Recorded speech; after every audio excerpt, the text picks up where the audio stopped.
I'm Bear Grylls, and I'm going to show you what it takes to get out alive from some of the most dangerous places on Earth. You've got to make it through a week of challenges in the sort of places where you wouldn't last a day without the right survival skills. This is a place where the weather, that is very, very close. The wildlife, again to cover, do not want to mess with them. And the terrain can all be killers.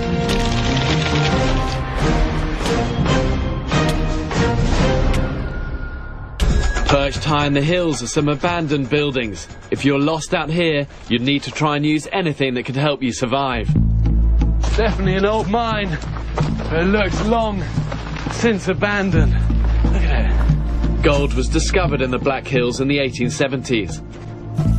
Most mines closed long ago, but in a remote spot like this, there's a chance something has been left behind. Any kind of rope, sheeting or tools could be a lifesaver. And you can actually see the old drill mark straight down into the rock.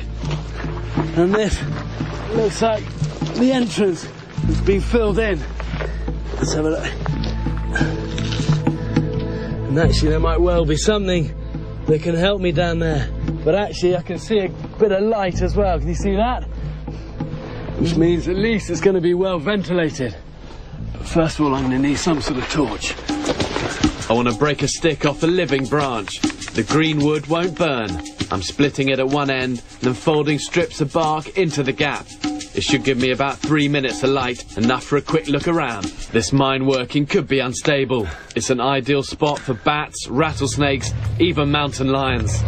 You need to be so careful exploring places like this. That's an amazing place. Okay. Try and work fast, have a look on the ground, see what we find.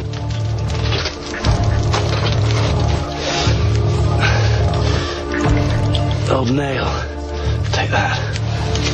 There's something quite eerie about being deep underground under a mountain. That's not a place you want to hang around long in here. Oh, that's another nail. I can use these as digging sticks or to split wood.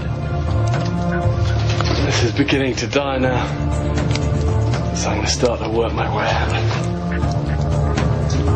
Oh, now it's gone out. Okay, we can see the shaft of light straight up there. Trying to see where I've got to go. Let's get out of here. Let's keep sliding backwards.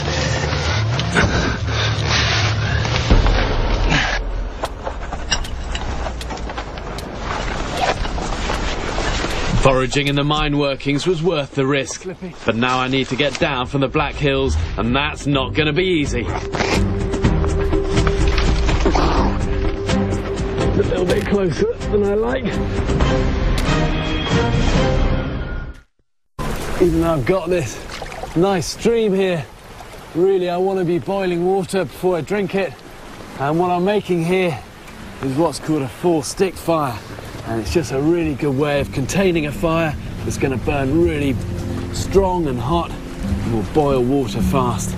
All I need now, though, is some sticks and a bit of tinder. Old birch tree. And this stuff is great. All we got to do is cut into it a bit and peel it off. That's the tinder. A handful of spruce needles will add vitamin C and a bit of flavour. Here we go, use a bit of this moss. Moss mitts. Let's give this a try.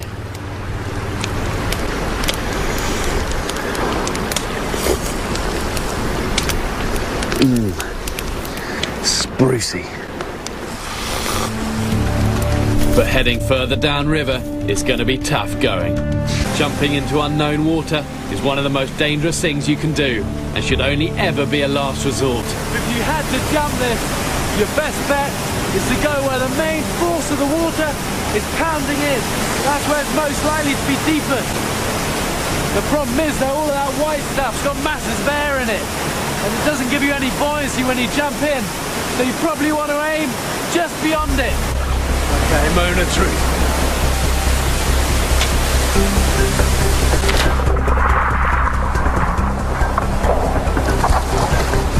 water's so cold it takes my breath away. I've got to get to the shore fast. My gear won't stay dry for long, and I want to be on my way quickly.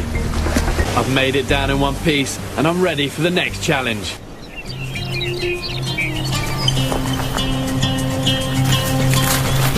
I'm nearly out of the hills now, and looking for somewhere to make camp for the night.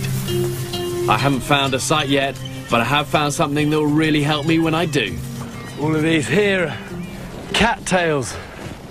And they're called cattails. Look, see, they look a bit like the tail of a cat.